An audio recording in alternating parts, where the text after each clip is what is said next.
Well, hello everybody. This is the Black Fathers podcast series, a collection of 12 videos covering a spectrum of intricately connected topics related to Black fatherhood. I am Dr. Alvin Thomas, Assistant Professor in the School of Human Ecology at the University of Wisconsin-Madison. Music is the lifeblood of culture, and while it is influenced by the dynamics of the experiences of that culture, the music also affects ideas, values, and practices. Music is a great escape, but it is also a powerful teacher. What is our music teaching us? Or what is it telling us about ourselves? How is it shaping how we think about ourselves and our social roles? Today, we will explore how definitions of masculinity or manhood are affected by music and culture, specifically for Black men and Black fathers. Messages about how to make sense of the intersecting identities of Black man and father are embedded in our music. How do we make sense of them? And how does it complicate the roles and expectations of Black fathers? Joining me in discussing today's topic, masculinity, music, culture, are health psychologists and an assistant professor of psychology at California State University, Long Beach, Dr. Olajide Bamishigbin, Jr., and Mr. Leotha Stanley, employment specialist and director of the Fatherhood Program at the Urban League of Greater Madison, Wisconsin, a professional musician, composer, and author of 2 children's music books. Greetings, panelists. Thank you for having us. So thank you very much again for joining us. I'd like each of you to take a moment to say a little bit more about the work that you do and specifically its relevance to Black fathers. Absolutely. So once again, thank you so much for having us. My name is Dr. Jide Bamishigbin, a health psychologist and assistant professor of psychology at California State University, Long Beach. And my research is mostly focused on paternal mental health and paternal depression in Black fathers. And I want to understand what are some of the environmental factors and stressors that may be related to increases in paternal depression. And I'm also a father to 2 young boys and married to my wonderful wife. Awesome. Thank you very much, Dr. Jide. Mrs. Stanley. Yes, Lee Stanley, graduate of UW-Madison. Actually started a gospel choir there called the Student Gospel Choir. Have 4 children. And during my journey of music, I actually include my children, and they are musicians in their own right, whether they sing, compose, or produce. And what I've done was to grow in my journey to the point where I'm scoring music for the Madison Symphony Orchestra. And that's what I'm doing as we speak, literally. So if I look away, don't be surprised. All right, thank you very much, both of you. Thank you, Maestro Stanley. So let's jump into this. So over the last few years, we've heard a lot about toxic or unhealthy masculinity and some of the traits that characterize this unhealthy masculinity. Dr. Jide and Mr. Stanley, how would men recognize both the healthy as well as the unhealthy masculine traits in themselves? What does that look like? Well, it all depends on what traits you're speaking of, and whether they recognize whether they're unhealthy or not. Mm-hmm. Excellent, thanks. Yeah, I really agree. There's been so much discussion about what is healthy masculinity, what is toxic masculinity, but I think we have to acknowledge that we live in a patriarchal nation, in a patriarchal culture, right? And historically, our society has discriminated against women and still does, to this day in many different ways. So to understand that a lot of these, what you might think of as unhealthy masculine traits, for example, I'd say believing women are inferior and capable, right? That's an unhealthy masculine trait or belief, is a baseline belief for lots of people and has been in this country because of how we have treated women historically in this country. So it's really important that it's let me say this, it would be really hard for people to come and realize these traits in themselves. Mm-hmm. It's something that has to happen with a lot of self-reflection that may come from reading history and learning about the history of women. And they were only allowed to open bank accounts in the 70s, right? Like that's actual historical fact, understanding that. Also, maybe going to therapy and learning a bit about themselves through mental health, right? And working with somebody, but also just listening to women, right? And talking to them and listening to their experiences and listening to what they're saying and interpreting what they're saying. It sounds like even listening to conversations like we're having now, mm-hmm. that force you to start to think about things differently than you normally did, and asking yourself, what is this toxic masculinity thing? Like, am I toxic in some ways? Do I have unhealthy traits of masculinity? And so I think we probably hear this idea of the male-dominated, male superior culture, that if we think about it, we have to accept that if that is the case, then we can see it all in all these different elements of our culture, including our music, including our art, our movies, all these different elements of our culture. Do you see or hear some of those traits in our music? And by our music, I mean our Black music, a music that's predominantly Black in our culture. Do you see or hear some of those traits in those cultural elements?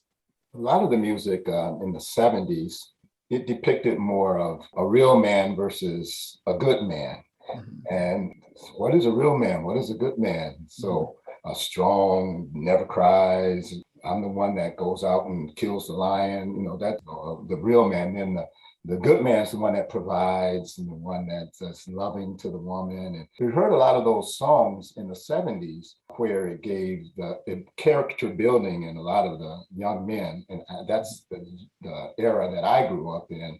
And I noticed a shift that I'm going to let the doctor speak on, because his love is the rap. And there was a real big shift in the music.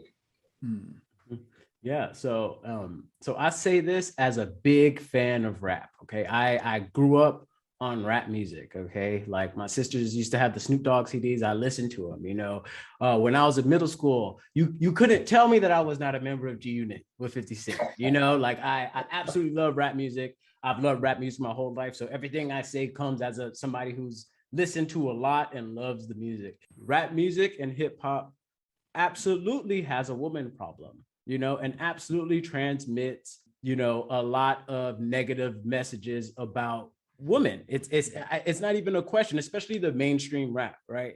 A lot of the music calls women derogatory names, you know, a lot of the rap videos objectify women, right? A lot of the people who make this music do this stuff in real life too, you know, and behave in certain ways in real life. Like Tory Lanez literally shot, you know, Megan Thee Stallion, right? And the rappers are still hanging out. Like there was a video of Drake playing basketball with him, and I'm like, this man shot a woman, right? You know, all these things. So it absolutely, I'm not gonna say every rapper does that. I'd be wrong to say that, you know, to paint the whole field with a brush, but definitely a lot of the mainstream music denigrates women. And since it's Black men, and, you know, our music is often denigrating Black women. So it's just a fact.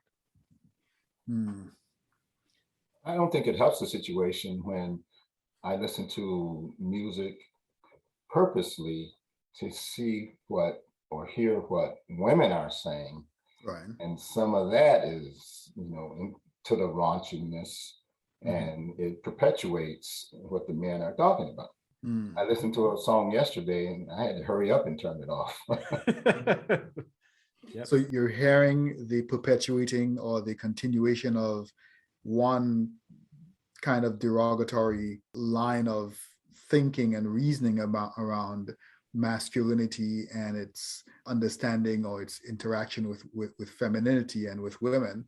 And then from the women's side, you're hearing sometimes tacit, overt, and sometimes not so tacit support of some of those same things that you're hearing. It's like, what? Like, this can't be what we're supporting.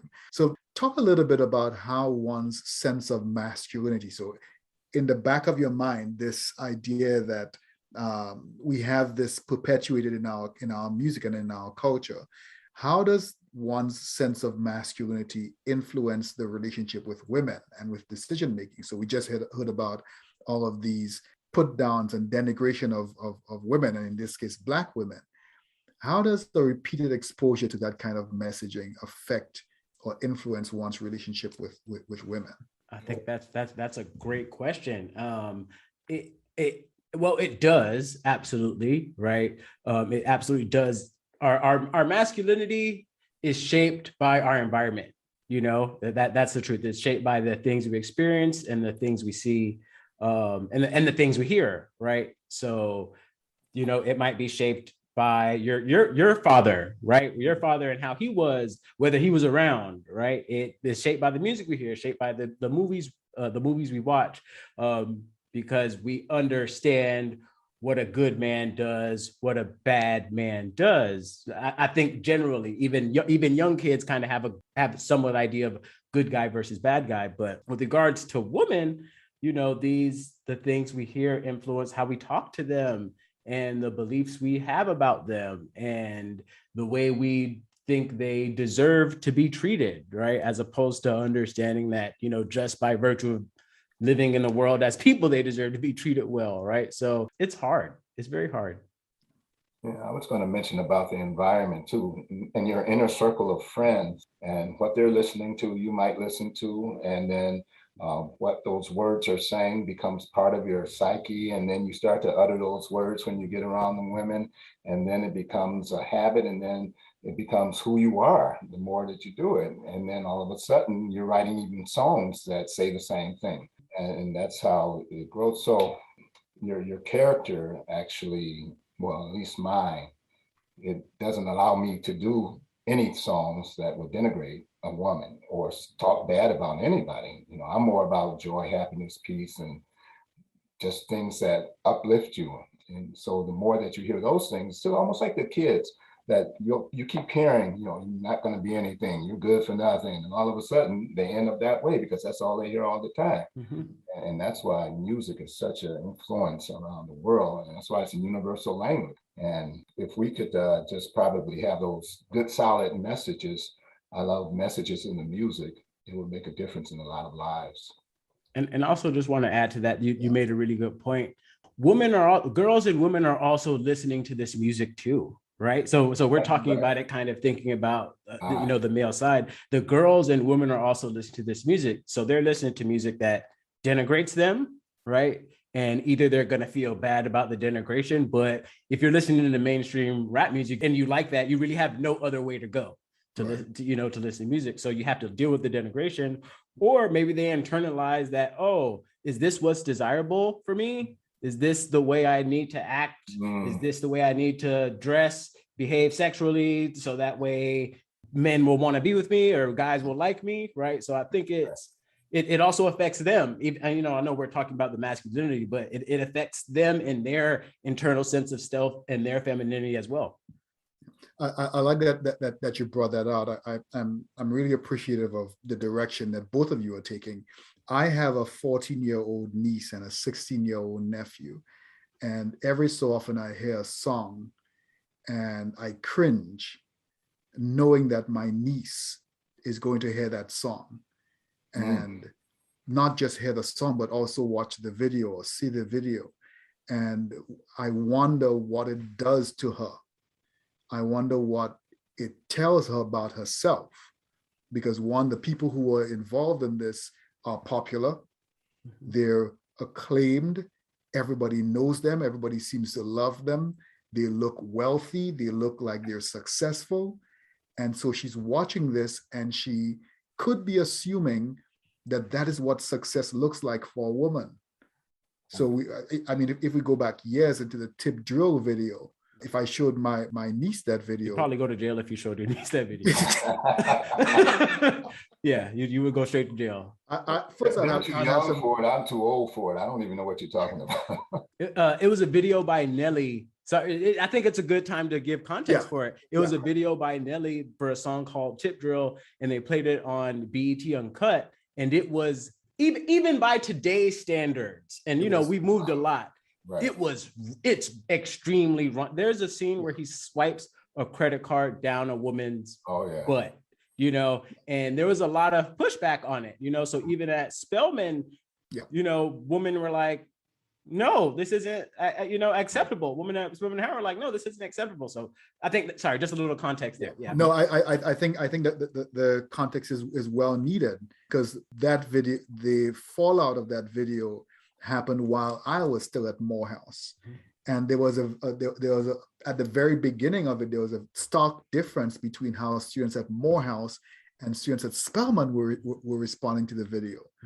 And with enough pushback, the Spelman students were able to get some of their Morehouse brothers on board and to repudiate the presence of Nelly on campus. I think he was attempting to be on campus during that time. So, I mean, thinking about what my niece would think and how it affects her psyche, how it affects her sense of self. But then the flip is, I think about also my nephew, what he is thinking, what damaging messages he is learning about how to interact with women, how to deal with women. I also think about how my nephew, and Jide, you'll probably eventually start seeing this. Maybe hopefully, you won't have to see this for your sons, but there's this change that happens for boys from around 10 years old as they move into teenage years. There's the natural pull away from parents and whatnot, but there's this sudden, or what seems like a sudden, restriction in emotionality. Boys become less open with their emotions, they talk less, their faces change. Like, I have to struggle to get my nephew to laugh, and when he laughs, like, he laughs and he very quickly recoils the laughter, almost as if I'm not supposed to.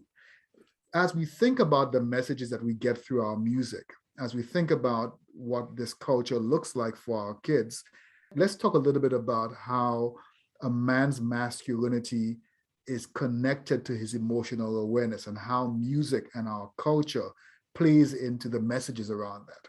I mean, you were talking about, you want to know what your niece thought when she would hear that song, and your nephew. I want to know what the artists are thinking when they write the songs. That's what I want to know. Why is there such a difference and why do they think it's okay, knowing that it's going to go? And is it about the green that they're going to get? Is it about the women that they're going to get? You know, what happened that this is okay? And then when they get older, 45, 50 years old, then they'll say, oh my goodness, what did I do? I'm just thinking of NWA, and then looking at, what is his name? He's doing television shows now. And, Ice Cube, maybe? Yeah, Ice Cube, yeah. And, you know, I'm sure there was a moment where he, you know, he had to be socially conscious about what he was doing. But of course, that wasn't as denigrating as what we hear now. But but his thoughts, you know, how radical he was versus how he is now. So there's a shift in thought processes, and I'm just wondering what that shift is going to be for some of the guys that are swiping credit cards when they get older. Yeah, I think it's a great question. I just, you know, I think I'd say on some level, where you are in your masculinity determines your emotional awareness, right? And determines your emotional reactions to things, right? So like, okay, you're a boy, you're a man, and, you know, a situation happens with another student at school, right? You know, maybe another boy, right? Well, unfortunately, if you've been listening to certain sources, the answer might be, you got to pull up and fight them, you know, depending on who you're talking to, right? As opposed to the answer might be, hey, maybe you should talk to them, right? Or, hey, maybe talk to a trusted adult, or, hey, maybe do this, right? But all of those different reactions are based in kind of where you are in your masculinity, I think, and where it's modeled for you. So like, do you see it modeled at home? Does your father beat people up, right? Or do you see your father handle things in a responsible way? right? Is your father there?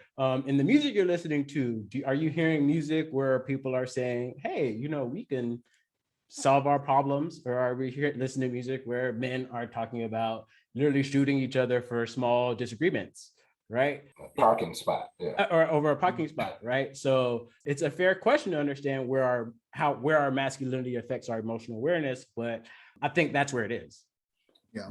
And I think the decision making comes, I mean, I can listen to a song and probably say those words over and over again, but if my father had told me those same words, I probably wouldn't listen to him. And so that's the influence of music. As a matter of fact, I did a song that said, I really thought it over and I found it plain to see how I react to what you do is certainly the key. So if you ever do me wrong, I won't come unglued. I'll count to 10 and say, why not adjust my attitude? And so I get people that are 40 years old. Yes, I'm sorry. Yes, sir. Yeah, he has bars, right? Yes. He has bars. We're not just gonna let you go past that. That was amazing. He just rushed. Come on, Leotha. You have to do that. You have to do those bars again. I want to listen. I want to listen really carefully to those because that sounded really deep. Well, it's a song that I wrote called Attitude Adjustment, and I did it for elementary school kids. And it's some message that I want to write instill in them. And now they're 40, 50 years old. Well, 45 is probably the oldest now, that they call me or I see them. And if I talk to somebody in the store, they'll come back with those words. And I said, that's what I'm talking about. But how much are you doing in those words? You know, are you adjusting your attitude? So the song starts off saying, sometimes I think I'm shrewd and sometimes I think I'm rude. I'm looking for a conversation where I can intrude.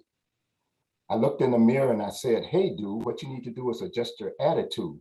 Teacher, understand me, that's all I'm looking for. Treat me like a person, I won't think you're a bore. I work a little harder and increase my aptitude, and we both come out ahead because we changed our attitude.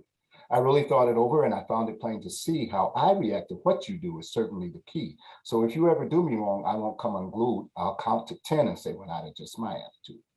And that's it. And that was incredible. So first, that was incredible, but that is a healthy masculine trait or belief, right? That verse was really a model of healthy conflict resolution, right? And that is a sign of a healthy masculinity. Yeah.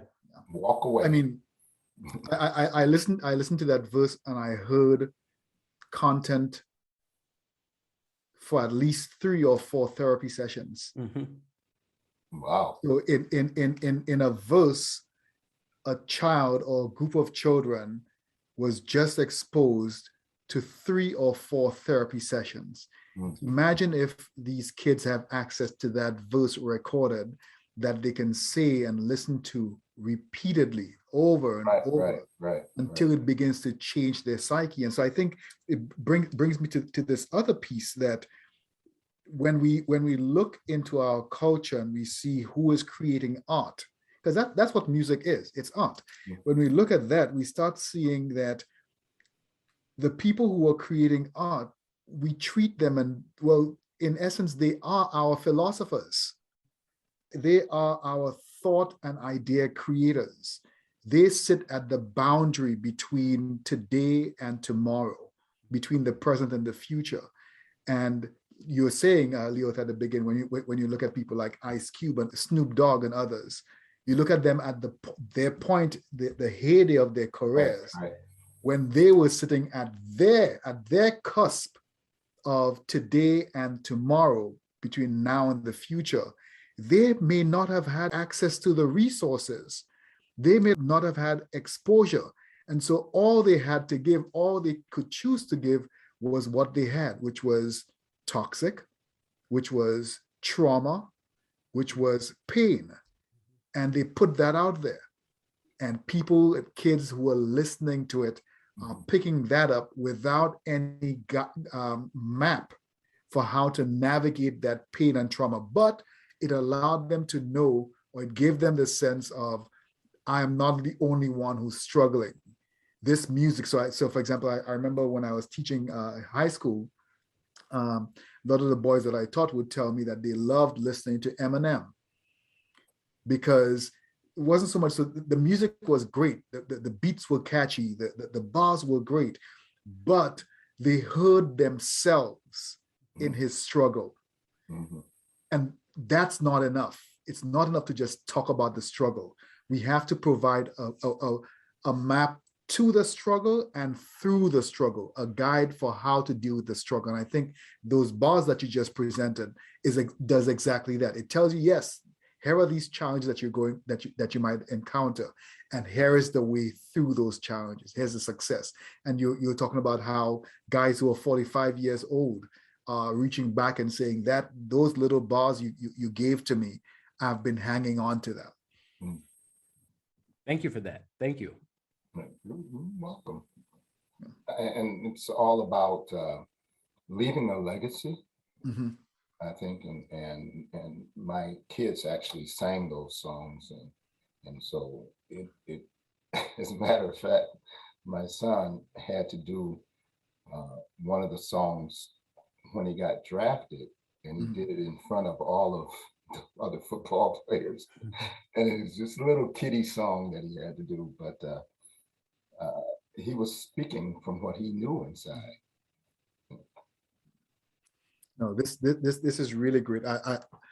I hope we get to hear the full song, because I think it'll be great, a potential great resource to share with fathers. Yeah. That fathers can share with their sons, with their daughters, can connect with their children around that, learn to sing it together, make up their own beat for it, kind of make it their own. Right. Yeah, I think it'd be great.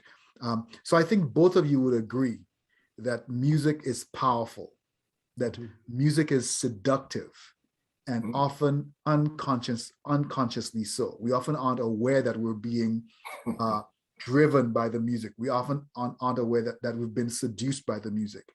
But we feel the vibe of the music, and before we know it, we are reacting to that vibe without even knowing it. So you're sitting down, and before you know it, you're tapping your feet. Exactly. There's certain music that I can't play when I'm driving because I find myself driving much faster. Oh. I find myself it just does something to you. It raises your heartbeat. It does something to your energy. Yep. So as we think about that, let's talk a little bit about how music, the music of our culture, shapes our masculinity, our sense of self, but also our collective identity. How is music establishing and policing norms and beliefs around emotional awareness for Black boys, for Black children? How is music establishing and policing those norms and beliefs around emotional awareness?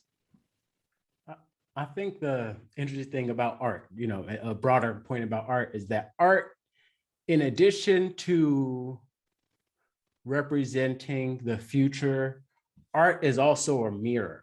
It's also a reflection of everything that's happening, right? And everything that people are experiencing and seeing. So in that way, it's interesting because our masculinity shapes the music we listen to and the music we enjoy, but also the music we enjoy shapes the masculinity, right? So, like I said, once again, I'm a rap lover, right? A lot of music today is about drug use. Mm-hmm. That is a fact. I'm trying to say this as not to be disparaging, but it is a fact, right? And I will say it maybe even is on the edge of glorifying drug use and drug abuse. So I don't know if that's something that might make young people go, okay, well, maybe I need to do this too, right? I think there's a certain confidence. If you're a musician, even though they're making beats, some grow into very skillful musicians. If you're a singer, you get a confidence. And once you get that confidence, then you're walking with a different swag. And people that are doing music kind of have that gait, that different kind of posturing. And then they're looked upon as being different, and because they're asked to do things. And so now you got this confidence. So now you're a Black man who's walking with that assuredness that you're going to help somebody else to become happy or sad if the music calls for it, So you're actually contributing to people's psyche in that way. And also just want to add, the other part about the sense of self and collective identity, this is really important to know, is that rap music is mainstream now. It's not just it's not just for Black people, and it hasn't been just for Black people for a long time. Right. So, and not to say that I live my life for the white gaze, because I don't. I live my life for myself and my family and the people I love. But the white gaze is very powerful. Yep.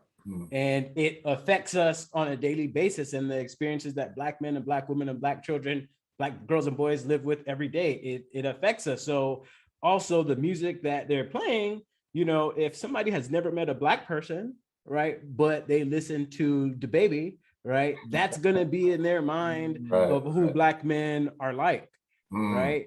And that's what's the right word? Dangerous. As we think about this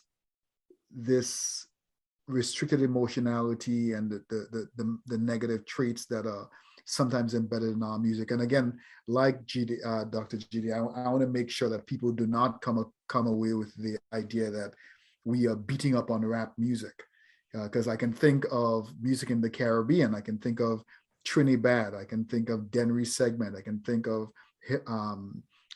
dance hall, all of which have elements that are very specifically glorifying negative traits of masculinity, expecting boys and men to not be able to access their full emotions, glorifying violence, glorifying drugs, glorifying early sexual initiation, denigrating or belittling and almost commodifying women. How many can I get?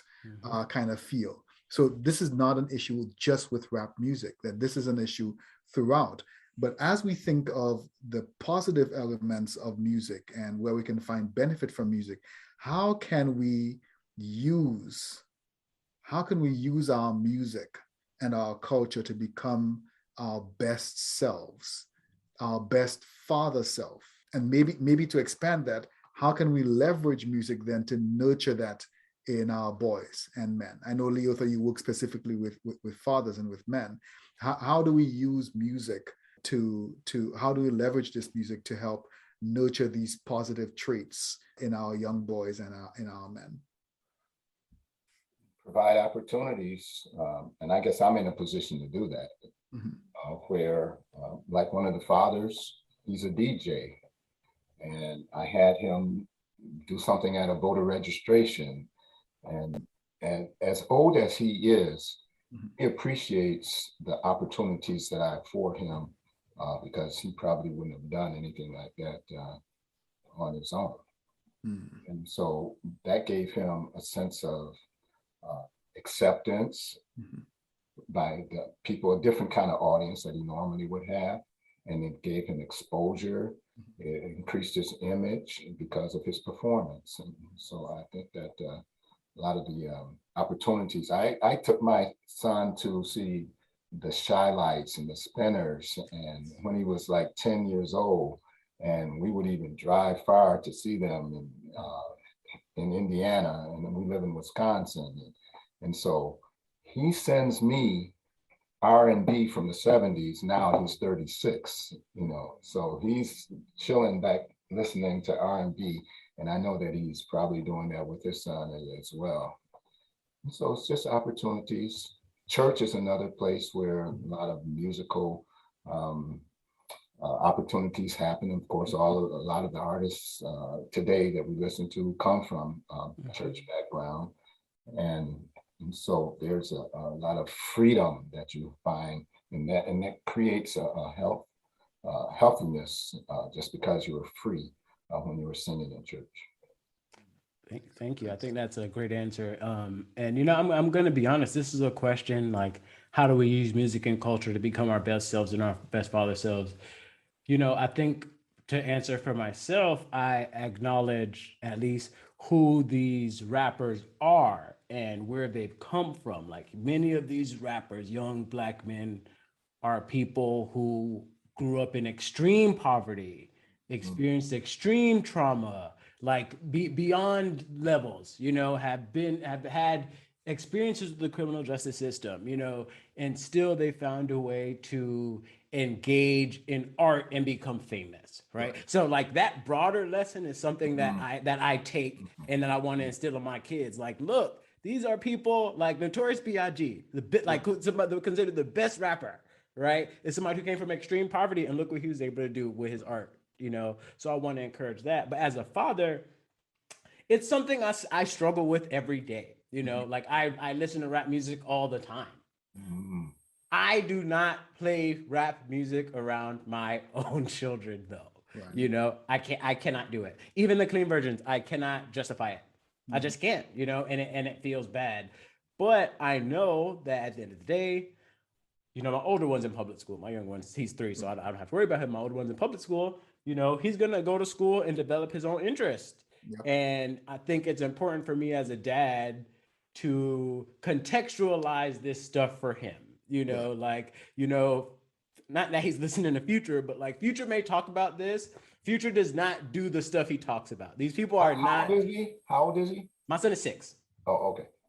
So I think I still have some time, but like so-and-so, they might talk about this in their music. This is not their real lives. They actually live in a mansion in Beverly Hills and go to Starbucks and get their food delivered all day. Yep. Do you know what I'm saying? And if it actually is their real lives, I promise you they're unhappy. Because nobody's happy who does drugs and lives off drugs all the day and abuses women and kills, like nobody's happy doing that stuff. So I think when the time comes, when they're in that place where they are like, hey, I'm listening, and I'll say my parents never said, you're not allowed to listen to rap. And I'm happy about that. It's just, I wasn't allowed to listen to rap around them, and I wasn't allowed to use that language around them. And I wasn't allowed to behave that way ever, not around them, but just ever, right? So I think it's just about providing context and having conversations with them. And I think, communication, the same goes for most topics with your kids, right? With sex, there's gonna be that time where you have to have a talk with them, sit and contextualize it. So parents or fathers in this case,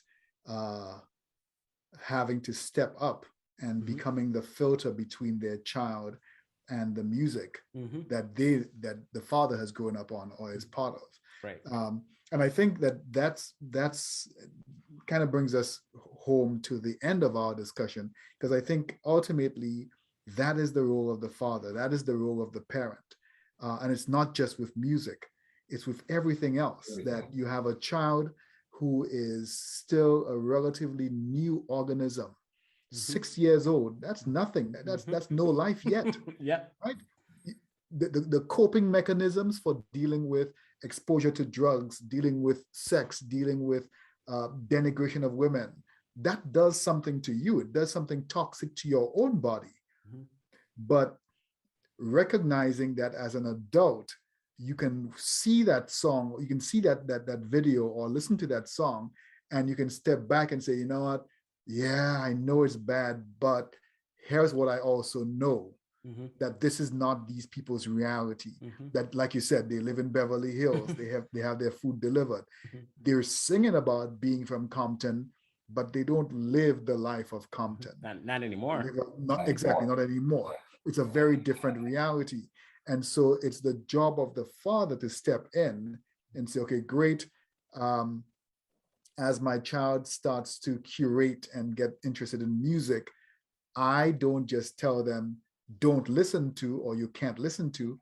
I sit with them and we discuss the songs, like Leotha was talking about, going on these trips with his son and sitting through these concerts, sharing the experiences. And I think as fathers share these experiences with their children, they realize, you very quickly begin to realize that your child is better able to navigate some of these, you're providing tools for your child to make sense of the world, but those tools also become lifelong tools.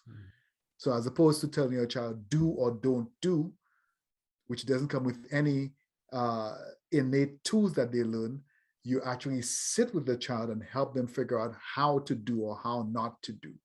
And I think that to me is the critical piece of how we leverage music, how we use music. You can use music as a teaching tool for our interactions for our children. Exactly. The flip side of that is Yeah.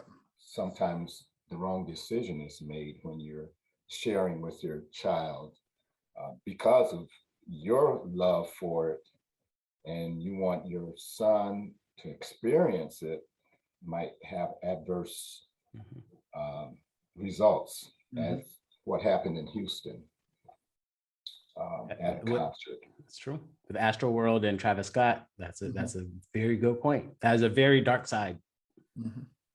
So it all depends on your upbringing, what was poured into you when you were growing up, the character that you have, and the choices that you make. You know, why was he at that concert is the question. And I don't know Travis Scott. I don't even know the lyrics. Is that something that a 9-year-old should be at, or a 10-year-old? It is a fair question to ask why a 9-year-old is at a Travis Scott concert. Nobody's going to tell me it's not a fair question. It's a fair question. Yeah. It doesn't justify, nothing justifies a 9-year-old dying. Like nobody's ever going to tell me it's okay, but why is a 9-year-old at a Travis Scott concert? Fair. Right. Yep.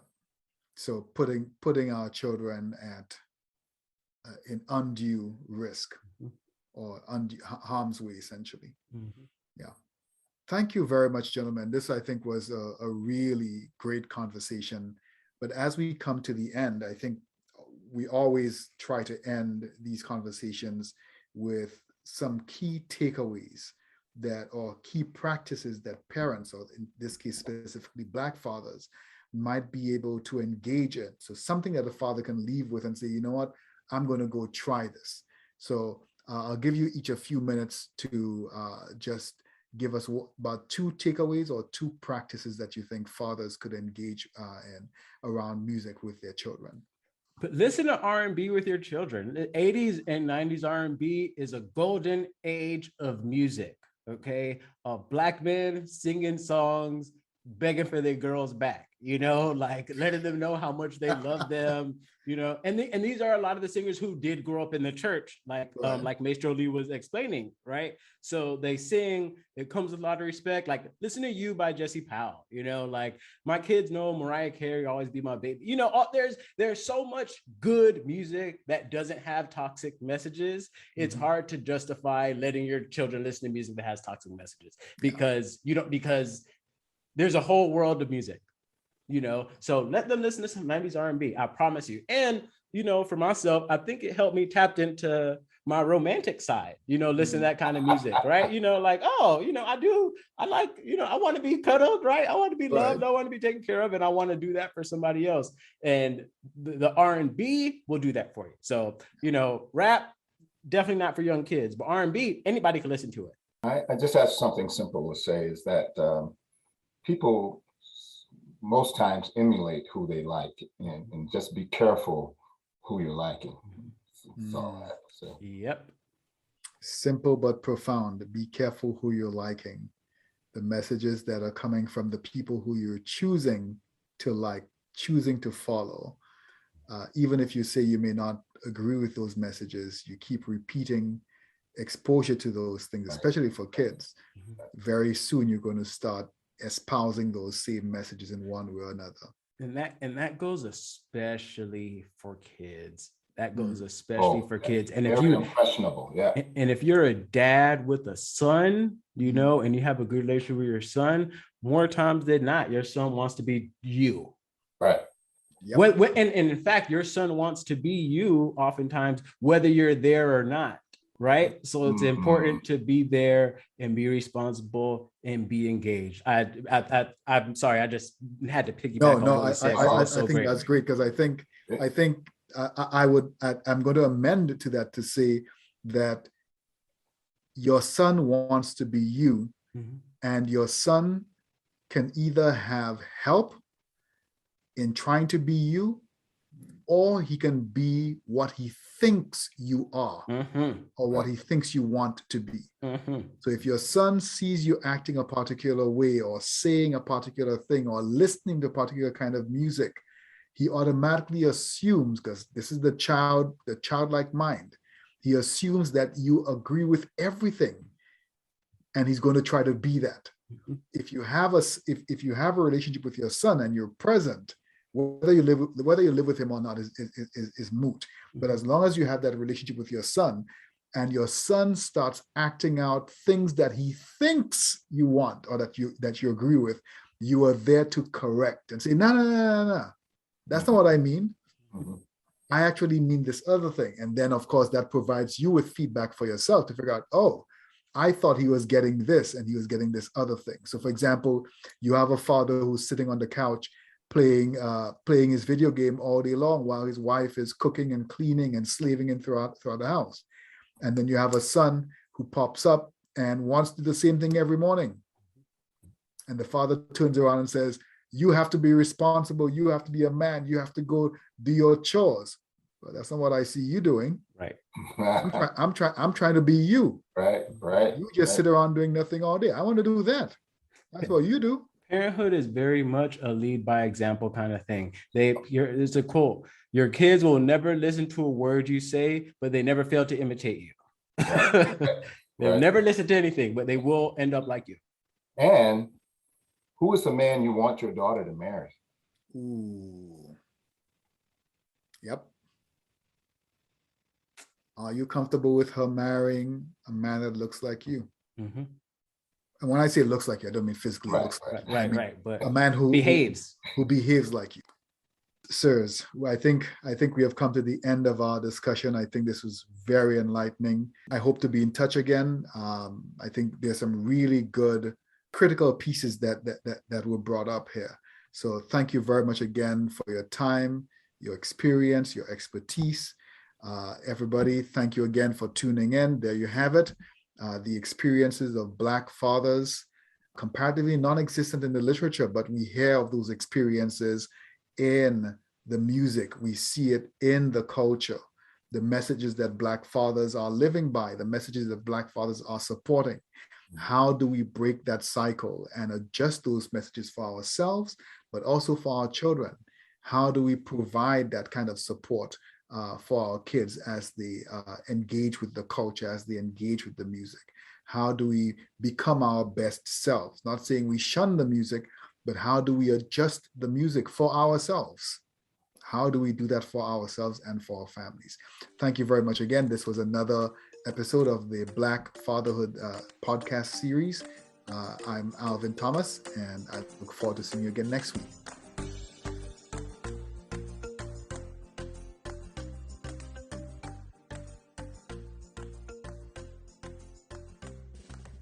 Thank you for listening to the Black Fatherhood podcast with Dr. Alvin Thomas. If you enjoyed this episode, please share it with your friends on social media or post a review online.